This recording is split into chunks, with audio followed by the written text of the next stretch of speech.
مولانا روم رحمۃ اللہ علیہ فرماتے ہیں مولوی ہرگز نہ شد مولا روم شد تا غلام شمس تبریز نہ شد۔ حضرت مولانا روم رحمۃ اللہ علیہ کو جب تک حضرت شمس تبریز رحمۃ اللہ علیہ کی صحبت و غلامی نصیب نہیں ہوئی تب تک وہ فقط مولوی تھے۔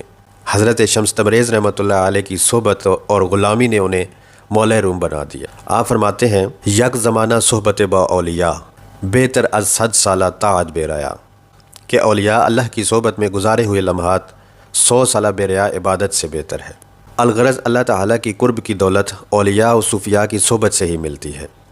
خشیت و محبت الہی کا سودا صوفیاء کے بازار سے ہی ملتا ہے۔ یہ سوغات محبت صحبت صلحاء اختیار کیے بغیر حاصل نہیں کی جا سکتی۔ مرکز فیضان نقشبندیہ چورا شریف ضلع اٹک مدینۃ الاولیاء ہے۔ خواجگان چورا شریف کی صحبت اختیار کرنے والے اور اس در کی خاکروئی کرنے والے وقت کے غوث بنے، اور اس دھرتی پر ایسے ایسے اولیاء دفن ہیں جن کی دینی خدمات کا زمانہ معترف ہے۔